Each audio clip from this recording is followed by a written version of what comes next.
ಏನಾಯ್ತು? ಚೇತನದ ಸಾಮಾನ್ಯ ಸ್ವರೂಪವಾದ ತದ್ರೂಪತ್ವವು ಭ್ರಾಂತಿ ಕಾಲದಲ್ಲಿಯೂ ಅಂದರೆ ಸ್ಥೂಲ ಸೂಕ್ಷ್ಮ ನಾಮರೂಪಾತ್ಮಕ ವಸ್ತುಗಳೊಡನೆಯೂ ಮತ್ತು ಜ್ಞಾನಾನಂತರದಲ್ಲಿ ಸತ್ಯವಾದ ನಿತ್ಯವಾದ ಅಸಂಗತ್ವ ಕೂಟಸ್ಥತ್ವ ಸಾಕ್ಷಿತ್ವ ಪ್ರತ್ಯಗಾತ್ಮತ್ವ ಸರ್ವವ್ಯಾಪಕತ್ವ ಅಂತೇನದಲ್ಲ ಈ ಮೊದಲಾದ ಸದ್ವಸ್ತುಗಳೊಡನೆ ಅಥವಾ ಸದ್ವಿಚಾರಗಳೊಡನೆಯೂ ಏನ್ ಮಾಡಿರೋದು ಅಭಿನ್ನವಾಗಿ ತೋರುತ್ತಿರುವ ಕಾರಣ ಸದ್ರೂಪ ಬ್ರಹ್ಮತ್ವವು ಚೇತನದ ಸಾಮಾನ್ಯ ಸ್ವರೂಪ ಎನ್ನಿಸಿಕೊಳ್ಳುತ್ತದೆ. ಹೌದ್ರಿ? ತೃಪ್ತಿಕರವಾಗಿ ಅರ್ಥ ಆಯ್ತಾ ಇಲ್ಲ? ಇದು ಆನಂದ ಆಯ್ತಾ ಈ ಮಾತು ಕೇಳಿ? ಅನುಭವಕ್ಕೆ ಬಂತ? ಬ್ರಹ್ಮಕಾಲದಲ್ಲೂ ಅದು ಇರ್ತದ, ಬ್ರಹ್ಮಜ್ಞಾನದ ಕಾಲದಲ್ಲೂ ಅದು ಇರ್ತದೆ.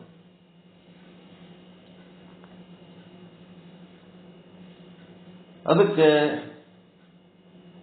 ಏನಾಗ್ತದಪ್ಪ ಅಂತಂದ್ರೆ ಚೇತನದ ಸಾಮಾನ್ಯ ಸ್ವರೂಪ ಎನ್ನಿಸಿಕೊಳ್ಳುತ್ತದೆ. ಮತ್ತೆ ಇದು ಬ್ರಹ್ಮಾಂಡ ಸಂಸಾರ ಹೊರಗಿಟ್ಟು ಹೇಳಕತ್ತೀರಿ, ಮತ್ತೆ ನಿಮ್ಮದೇನು ಪರಿಸ್ಥಿತಿ? ಇಲ್ಲಿ ಚೇತನ ಎರಡು ರೂಪದಲ್ಲಿ ಅದ. ಅದು ಒಂದು ಬ್ರಹ್ಮಾಂಡ ರೂಪದಲ್ಲಿ, ಇನ್ನ ಒಂದು ಪಿಂಡಾಂಡದ ರೂಪದಲ್ಲಿ ಅದ ಚೇತನ. ಅದಕ್ಕೆ ಅದರ ನೆಕ್ಸ್ಟ್ ಪ್ಯಾರ ಇಲ್ಲೇ ಕೆಳಗೆ ಬರ್ಕೋಬೇಕು. ಏನು? ನಾನು ಇರುತ್ತೇನೆ ಅಂದ್ರೆ, ನಾನು ಇರುತ್ತೇನೆ ಅಂದ್ರೆ ನನ್ನ ಇರುವಿಕೆ ಏನಿದೆಯಲ್ಲ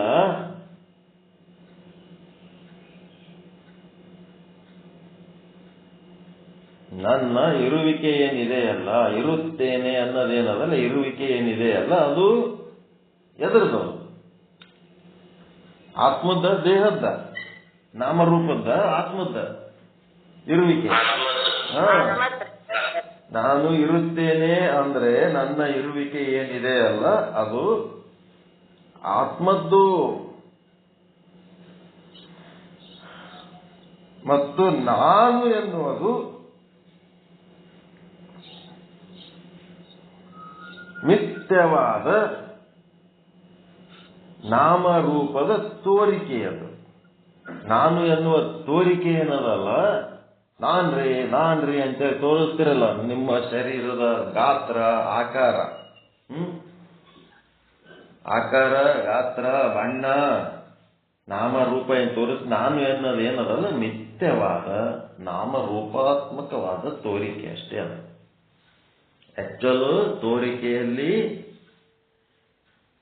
ನಾನು ಎನ್ನುವುದು ಮಿಥ್ಯವಾದ ನಾಮರೂಪಾತ್ಮಕವಾಗಿ, ಇದು ತೋರಿಕೆಯಲ್ಲಿ ನಾಮರೂಪ, ಇರುವಿಕೆಯಲ್ಲಿ ಆತ್ಮ.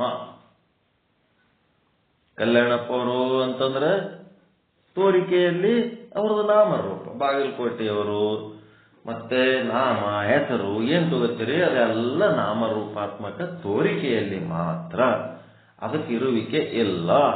ಅಲ್ಲೇನದ ಕಲ್ಯಾಣಪ್ಪವರು ಅಂತಂದ್ರೆ ಕಲ್ಯಾಣಪ್ಪವರು ಬ್ರಹ್ಮ ಸ್ವರೂಪರೇ ಆಗಿದ್ದಾರೆ. ಅದರ ತೋರಿಕೆಯಲ್ಲಿ ನಾಮರೂಪಾತ್ಮಕ ವಿದ್ಯೆ ಹುದ್ದೆಗಳಿಂದ ಕಾಣ್ತಾ ಇದ್ದಾರೆ ಅಷ್ಟೇ.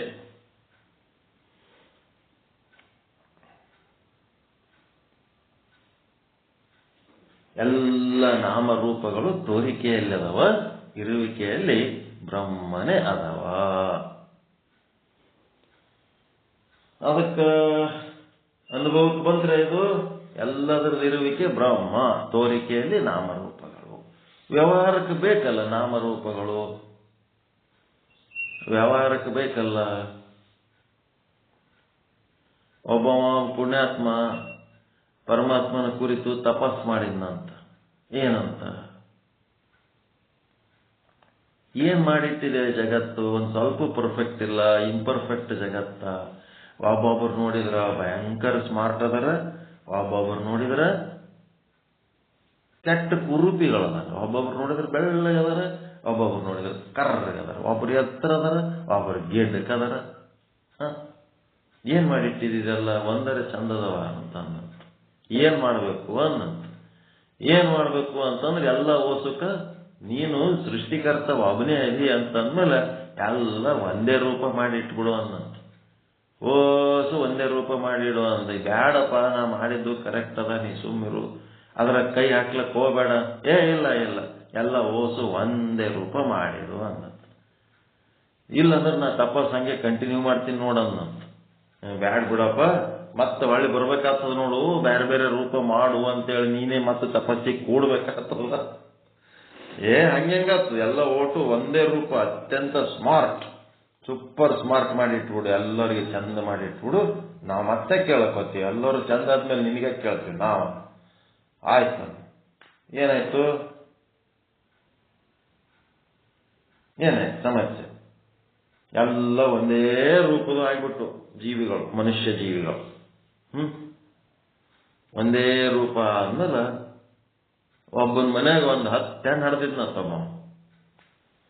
10 ಹೆಣ್ಣುಗಳು ಯಾವಾಗ ಒಂದು ಕಾರ್ಯಕ್ರಮಕ್ಕೆ ತವ್ರ ಮನೆಗೆ ಬಂದಿದ್ರು, ಓಸು ಒಂದೇ ರೂಪ ಆಗ್ಬಿಟ್ಟು, ಪರಮಾತ್ಮನ ಒಂದು ಕಾರುಣ್ಯದಿಂದ ಒಂದೇ ರೂಪ ಆಗ್ಬಿಟ್ಟು. ಕಾರ್ಯಕ್ರಮ ಮುಗಿದ್ಮೇಲೆ ಅವ್ರು ಹಳೆಯದಾರು ಬಂದ್ರು ಕರ್ಕೊಂಡು ಹೋಗ್ಲಕ್, ನಾವು ಹೆಂಡ್ರಿಗೆ ಕರ್ಕೊಂಡು ಹೋಗ್ಲಕ್ ಬಂದೀವಿ ಅಂತ. ಅವಾಗ ಅವ್ರ ಹೆಂಡ್ರಿಗೆ ನೀವೇ ಗುರುತಿಸ್ಬೋರಪ್ಪ, ಏನಾಗಿದೆ ಏನೋ, ಓಸು ಒಂದೇ ಮಾರಿ ಆಗ್ಯಾವ ಅಂತ ಅವ್ರ ಮಾವ ಹೇಳ್ದ. ಯಾರಿಗೆ ಕರ್ಕೊಂಡು ಹೋಗ್ಬೇಕು ಅವಾಗ? ಯಾರು ಗುರುತು ಸಿಗ್ಲಾರ್ದಂಗೆ ಆಗ್ಬಿಟ್ರು. ಎಲ್ಲ ಒಂದೇ ರೂಪ ಆದ್ರೆ ಸಮಸ್ಯೆ ಆಗ್ತದಿಲ್ಲ. ವ್ಯಾವಹಾರಿಕವಾಗಿ ತೋರಿಕೆಯಲ್ಲಿ ಭೇದ ಭಾವದ ಅವಶ್ಯಕತೆ ಇದೆ, ಆದ ಇಲ್ಲ. ವ್ಯಾವಹಾರಿಕ ದೃಷ್ಟಿಯಿಂದ ಬೇಕಾಗ್ಯದ. ಪಾರಮಾರ್ಥಿಕ ದೃಷ್ಟಿಯಿಂದ ಎಲ್ಲರೂ ಆತ್ಮಸ್ವರೂಪರೇ ಇದ್ದಾರೆ. ಹೌದಲ್ರಿ? ವ್ಯವಹಾರಕ್ಕೆ ಬೇಕಾಗ್ಯದ ನಮ್ಮ ನಾಮ ನಿಮ್ಮ ನಾಮ, ನಮ್ಮ ರೂಪ ನಿಮ್ಮ ರೂಪ. ವ್ಯಾವಹಾರಿಕ ಜಗತ್ತಿಗಾಗಿ ವ್ಯವಹಾರ ಮಾಡ್ಲಿಕ್ಕತ್ತೀವಲ್ಲ, ಅದಕ್ಕೆ ಬೇಕಾಗ್ತದೆ. ಇಲ್ಲಿ ಜೀವನ ನಡೆಸಬೇಕಾದ್ರೆ ವ್ಯವಹಾರ ಬೇಕು, ಅದು ಅವಶ್ಯಕತೆ ಅದ.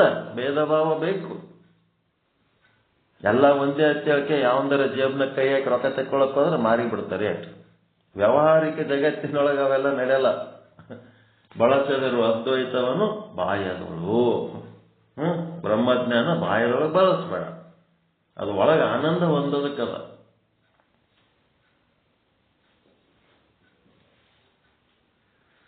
ಎಂತ ಆನಂದ?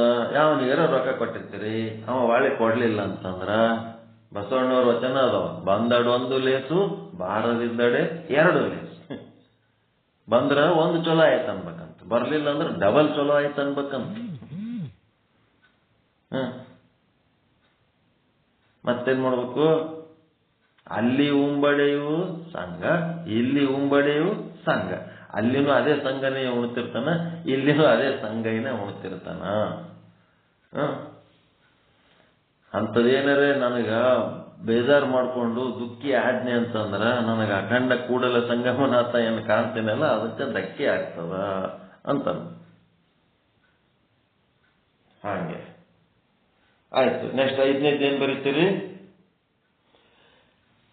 ಆದ್ದರಿಂದ ಅದೇನದ? ಸತ್ಯ ವಸ್ತುವಿನ ಜೊತೆಗೆ ನಿತ್ಯ ವಸ್ತುವಿನ ಜೊತೆಗೆ ಇದಂ ಅನ್ನೋದು ಸಾಮಾನ್ಯ ರೂಪ ಏನದಲ್ಲ, ಆಧಾರ ಏನದಲ್ಲ, ಅದೇನ್ ಮಾಡ್ತದ? ಆದ್ದರಿಂದ ಇದಂ ಎಂಬುವ ಸಾಮಾನ್ಯ ಸ್ವರೂಪವು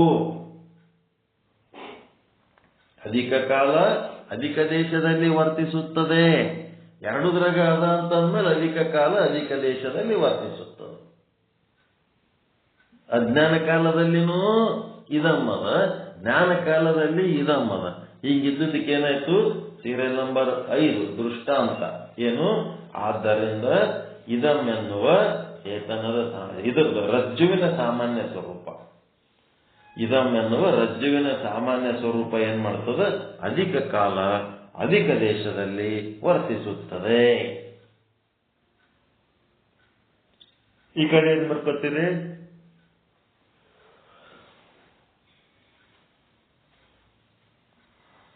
ಆದ್ದರಿಂದ ಇಲ್ಲಿ ರಜ್ಜುವಿನ ಅಂತ ಬರೆಯೋದ್ರ ಬದಲು ಇಲ್ಲಿ ಚೇತನದ ಸಾಮಾನ್ಯ ಸ್ವರೂಪ ಅಂತಂದ್ರೆ ಸದ್ರೂಪ ಬ್ರಹ್ಮತ್ವ.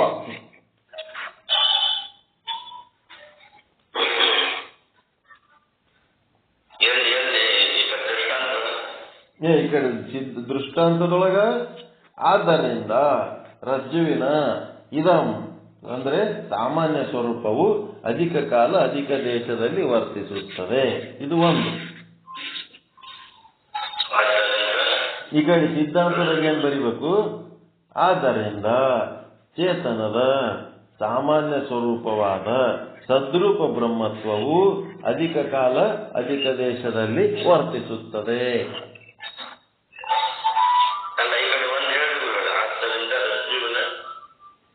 ಈ ಕಡೆ ಬರೀಬೇಕ. ಆದ್ದರಿಂದ ರಜ್ಜುವಿನ ಸಾಮಾನ್ಯ ಸ್ವರೂಪ ಇದಂ ಎಂಬುವ ಸಾಮಾನ್ಯ ಸ್ವರೂಪವು ರಜ್ಜುವಿನ ಇದಂ ಎಂಬುವ ಸಾಮಾನ್ಯ ಸ್ವರೂಪವು ಅಧಿಕ ಕಾಲ ಅಧಿಕ ದೇಶದಲ್ಲಿ ವರ್ತಿಸುತ್ತದೆ. ಯಾಕಂತ ಇದು ಭ್ರಾಂತಿ ಕಾಲದಲ್ಲಿನೂ ವರ್ತಿಸ್ತದೆ, ಜ್ಞಾನ ಕಾಲದಲ್ಲಿ ವರ್ತಿಸ್ತದೆ. ಇದು ರಜ್ಜುವಿದೆ, ಇದು ಸರ್ಪವಿದೆ ಅಂತೇಳಿ ಇದು ಅನ್ನೋ ಶಬ್ದ ಎರಡೂದ್ರಾಗ ಎದ್ದುದಕ್ಕ ಅದು ಅಧಿಕ ಕಾಲ ಅಧಿಕ ದೇಶದಲ್ಲಿ ವರ್ತಿಸುತ್ತದೆ.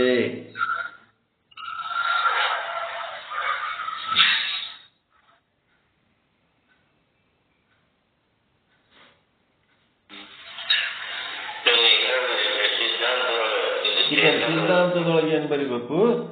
ಆದ್ದರಿಂದ ಚೇತನದ ಸಾಮಾನ್ಯ ಸ್ವರೂಪವಾದ ಸದ್ರೂಪ ಬ್ರಹ್ಮತ್ವವು ಚೇತನದ ಸಾಮಾನ್ಯ ಸ್ವರೂಪವಾದ ಸದ್ರೂಪ ಬ್ರಹ್ಮತ್ವ ಸದ್ರೂಪ ಬ್ರಹ್ಮ ಎಷ್ಟರೇ ಭೇದ ಭಾವ ಇರಲಿ ಜಗತ್ತಿನೊಳಗೆ ಎಲ್ಲದರೊಳಗೂ ಈ ಸದ್ರೂಪ ಬ್ರಹ್ಮ ಅದನ.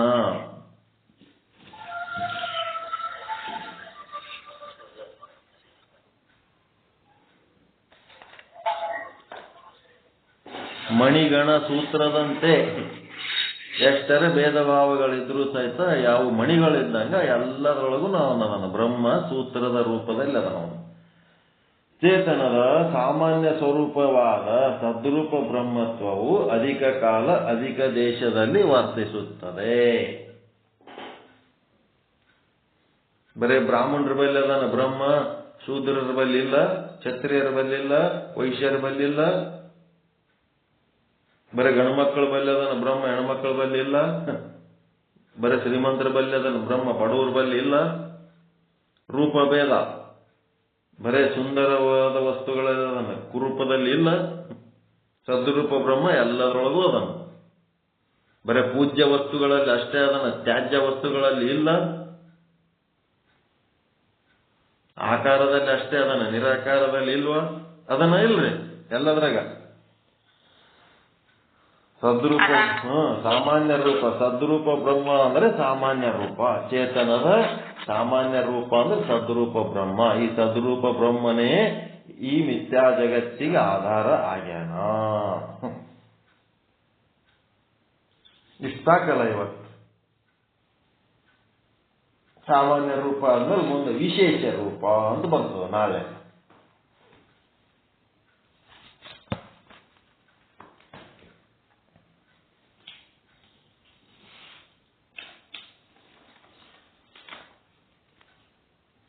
ಕೂಟಸ್ಥ, ಸಾಕ್ಷಿ ಇವೆಲ್ಲ ಏನದವ?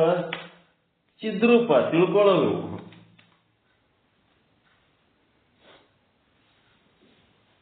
ತಿಳ್ಕೊಳ್ಳಕ ಅರಿವು. ಈ ಕೂಟಸ್ಥ, ಸಾಕ್ಷಿ ಇವೆಲ್ಲ ಏನದವ? ಇವು ಭ್ರಾಂತಿ ಕಾಲದಲ್ಲಿ ಇವು ಪ್ರತೀತಿ ಆಗಲ್ಲ, ಜ್ಞಾನ ಕಾಲದಲ್ಲಿ ಮಾತ್ರ ಪ್ರತೀತಿ ಆಗ್ತಾವ. ಹಿಂಗಾಗಿ ಇವೇನದವ? ಅಲ್ಪ ಕಾಲ ಅಲ್ಪ ದೇಶದಲ್ಲಿ ಇರ್ತಾವ. ಇವು ಜ್ಞಾನಿಗಳ ಸಂಖ್ಯೆ ಜಾಸ್ತಿ ಅದ ಕಡಿಮೆ ಅದ ರೀ? ಅಲ್ಪ ಸಂಖ್ಯಾತರು ಅಂದ್ರೆ ಜ್ಞಾನಿಗಳು. ಪ್ರಾಣಿಗಳ ಸಂಖ್ಯೆ ಜಾಸ್ತಿ ಇರ್ತದೆ, ಜ್ಞಾನಿಗಳ ಸಂಖ್ಯೆ ಕಡಿಮೆ ಇರ್ತದೆ. ದನಗಳು ಹೆಸರ ಇರ್ಲಿ, ದನ ಕಾಯ ಎಷ್ಟು ಮಂದಿ ಇರ್ತಾರ?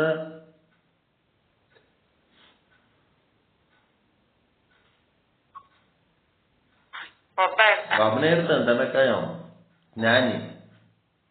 ದನಗಳು ಜಗ್ಗಿರ್ತಾವ, ಸಾವಿರಗಟ್ಲೆ ದನ ಇರ್ತಾವ, ಏನಿಲ್ಲ ಅಷ್ಟಕ್ಕ ಕಾಯ್ಲಕ್ಕ ಒಬ್ಬನೇ ಸಾಕು.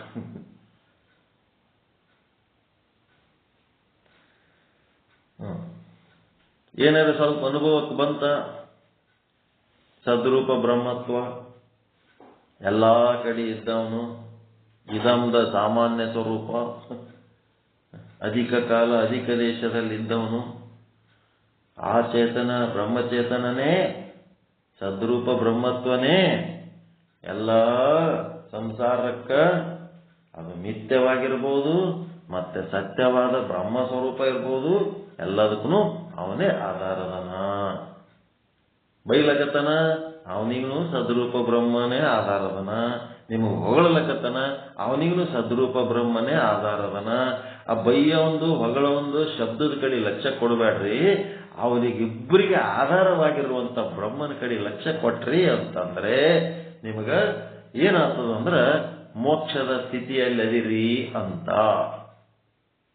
ಆ ಬ್ರಹ್ಮದ ಸ್ಥಿತಿ ಬಿಟ್ಟು ಆ ಹೊಗಳಿಕೆ ಮತ್ತು ತೆಗಳಿಕೆ ಶಬ್ದಗಳ ಕಡೆ ನೀವು ಆದ್ರಿ ಅಂತಂದ್ರೆ ಬಂಧನದ ಸ್ಥಿತಿ ಒಳಗದಿರಿ ಅಂತ.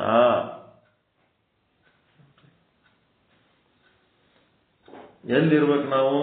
ಯಾವ ಸ್ಥಿತಿ ಒಳಗಿರ್ಬೇಕು? ಮೋಕ್ಷದ ಸ್ಥಿತಿ ಒಳಗಿರ್ಬೇಕು. ಮೋಕ್ಷದ ಸ್ಥಿತಿ ಒಳಗಿರ್ಬೇಕಾದ್ರೆ ಜಗತ್ತಿನ ಏನೇ ಘಟನೆಗಳಾದರೂ ಸಹಿತ ಆ ಎಲ್ಲ ಘಟನೆಗಳಿಗೆ, ಶುಭ ಅಶುಭ ಘಟನೆಗಳಿಗೆ ಆ ಸದ್ರೂಪ ಬ್ರಹ್ಮನೇ ಅದಕ್ಕೆ ಆಧಾರದನ ಅನ್ನೋದು ನಿಮಗೆ ಜ್ಞಾನ ಆಯ್ತು ಅಂತಂದ್ರೆ ಏನಾಗಿಬಿಡ್ತದೆ?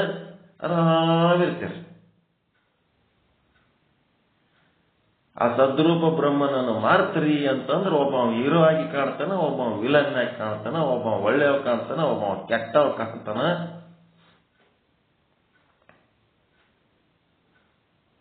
ಹಂಗ ಆಗಬಾರ್ದಲ್ಲ. ಸದ್ರೂಪ ಬ್ರಹ್ಮನ ಕಡೆ ಲಕ್ಷ್ಯ ಇರಬೇಕಾದ್ರೆ ಯಾವಾಗ ನೀವು ಸದ್ರೂಪ ಬ್ರಹ್ಮನ ಕಡೆ ಲಕ್ಷ್ಯ ಹರಿಸ್ತೀರಿ ವಿಚಾರದ ಮೂಲಕ, ಆವಾಗ ನೀವು ಶುದ್ಧ ಬ್ರಹ್ಮ ಸ್ವರೂಪರೇ ಆಗಿರ್ತೀರಿ. ಶುದ್ಧ ಬ್ರಹ್ಮ ಸ್ವರೂಪರಾಗಿ ಆ ಶುದ್ಧ ಬ್ರಹ್ಮದ ವಿಶೇಷಣ ಏನದಲ್ಲ ಆ ಆನಂದವನ್ನು ಅನುಭವಿಸ್ತಿರ್ತೀರಿ. ಬ್ರಹ್ಮವಿದ್ ಬ್ರಹ್ಮಯು ಅವತ್ತೇ. ಯಾರು ಬ್ರಹ್ಮ ಸ್ವರೂಪದಲ್ಲಿರ್ತಾರ ಅವರು ಬ್ರಹ್ಮರೇ ಆಗಿರ್ತಾರ. ಯಾರು ಬ್ರಹ್ಮವನ್ನ ತಿಳಿತಾ ಇರ್ತಾರ ಅವರು ಬ್ರಹ್ಮ ಸ್ವರೂಪರೇ ಆಗಿರ್ತಾರ. ಏನ್ ರೊಕ್ಕ ಬೇಕಾ? ರೂಪಾಯಿ ಬೇಕು? ಹಿಂಗಾಲ ಏನು ಬೇಕಾಗಿ. ಆಶ್ರಮ ಕಟ್ಟಬೇಕಾ?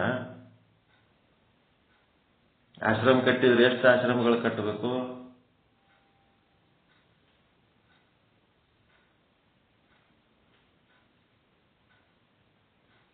ಶುದ್ಧ ಬ್ರಹ್ಮ ಜ್ಞಾನಪೀಠ, ಶುದ್ಧ ಬ್ರಹ್ಮ ಭಾನಪೀಠ,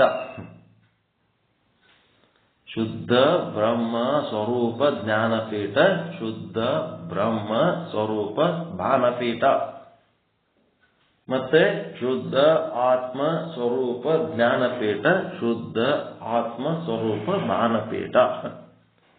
ಅದು ಆತ್ಮ ಹೆಂಗದ ಅಂತ ತಿಳ್ಕೊಳ್ಳೋದು ಜ್ಞಾನ, ಆತ್ಮನೇ ನಾನಂತ ತಿಳ್ಕೊಳ್ಳೋದು ಭಾನ. ಹೊರಗೆ ಬ್ರಹ್ಮ ಹೆಂಗದನ ಅಂತ ತಿಳ್ಕೊಳ್ಳೋದು ಜ್ಞಾನ, ಹೊರಗಿನ ಬ್ರಹ್ಮ ಬೇರೆ ಯಾರು ಅಲ್ಲ ಅದು ನಾನೇ ಅಂತ ತಿಳ್ಕೊಳ್ಳೋದು ಜ್ಞಾನ. ಆಶ್ರಮ ಕಟ್ಬೇಕ್ರಿ? ಕಟ್ಟಿದ್ರೆ 4. ಶಂಕರಾಚಾರ್ಯರು ಹೆಂಗ್ 4 ಕಟ್ಟ್ಯಾರ ಹಂಗೆ ನಾವು 4 ಕಟ್ಟಬೇಕು. ಶುದ್ಧ ಬ್ರಹ್ಮ ಸ್ವರೂಪ ಜ್ಞಾನಪೀಠ, ಶುದ್ಧ ಬ್ರಹ್ಮ ಸ್ವರೂಪ ಭಾನಪೀಠ. ಯಾವುದದು? ಹೊರಗಿಂದ ಬ್ರಹ್ಮಾಂಡದಲ್ಲಿರುವ ದೊಡ್ಡ ಚೈತನ್ಯ, ದೊಡ್ಡದು. ನಿಮ್ಮ ಪಿಂಡಾಂಡದೊಳಗಿರುವ ಆತ್ಮಚೇತನ ಘಟಾಕಾಶ ಏನದಲ್ಲ ಅದು ಶುದ್ಧ ಆತ್ಮ ಜ್ಞಾನಪೀಠ, ಆತ್ಮ ಸ್ವರೂಪ ಜ್ಞಾನಪೀಠ. ಇನ್ನ ಒಂದು ಶುದ್ಧ ಆತ್ಮ ಸ್ವರೂಪ ಭಾನಪೀಠ. ಎಲ್ಲಿ ಕಟ್ಟಬೇಕು? ಹೊರಗೆ ಎಲ್ಲರ ಹೊಲ ಮನಿ ತಗೊಂಡು ಕಟ್ಟಬೇಕಾ? ಬಹಳ ಮಂದಿ ಕಟ್ಟ್ಯಾರಂತಾವ. ಕಟ್ಟಿದವರೆಲ್ಲರೂ ಎಲ್ಲಿಗೆ ಹೋಗ್ಬೇಕು? ಅಲ್ಲಿಗೆ ಹೋಗ್ಯಾರ. ಇದೆಲ್ಲಿ ಕಟ್ಟಬೇಕು? ಒಳಗೆ ಕಟ್ಟಬೇಕು. ಸಾಧಕರು ತಮ್ಮ ಒಳಗೆ ಕಟ್ಕೋಬೇಕು.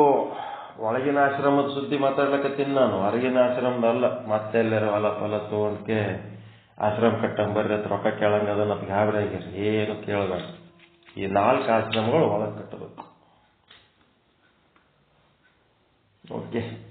ಪರಮಾನಂದ ಪ್ರಾಪ್ತಿ ಭವ, ಸರ್ವ ದುಃಖ ನಿವೃತ್ತಿ ಭವ, ಇಷ್ಟಾರ್ಥ ಸಿದ್ಧಿರಸ್ತು, ಯಶಸ್ವಿ ಭವ, ಯಶಸ್ವಿ ಭವ. ಜೈ ಶುದ್ಧ ಬ್ರಹ್ಮ, ಜೈ ಜೈ ಶುದ್ಧ ಬ್ರಹ್ಮ, ಜೈ ಶುದ್ಧ ಬ್ರಹ್ಮ, ಜೈ ಜೈ ಶುದ್ಧ ಬ್ರಹ್ಮ. ಎಲ್ಲರಿಗೂ ಒಳಿತಾಗಲಿ, ಎಲ್ಲರಿಗೂ ಶುಭವಾಗಲಿ, ಎಲ್ಲರಿಗೂ ಶರಣ ಶರಣಾರ್ಥಿ.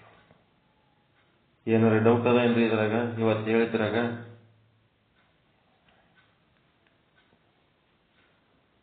ನಾ ಏನು ಹೇಳಿಲ್ಲ, ನೀವೇನು ಏನಂದ್ಲು ಕ್ಲಾಸಿಗೆ, ನೀವೇನು ಹೇಳಿಲ್ಲ, ನಾವೇನು ಕೇಳಿಲ್ಲ. ನಾಡ್ರಿ ಜಮಖಾನಿ ಜಾಡಿಸೋಣ ಅಂದ್ಕೊಳ ಅಷ್ಟೇ. ಭಾಳ ಕೇಳಿ ಇವತ್ತು ನಿಮ್ಮ ತೆಲುಗು ಬೇಡ, ಭಾಳ ಹೇಳಿ ಇವತ್ತು ನಮ್ಮ ತೆಲುಗು ಬೇಡ. ಶುದ್ಧ ಬ್ರಹ್ಮ ಜ್ಞಾನ, ಶುದ್ಧ ಬ್ರಹ್ಮ ಭಾನ, ಇವೆರಡೇ ನಮ್ಮ ಸರ್ಕಾರ ಅಷ್ಟೇ.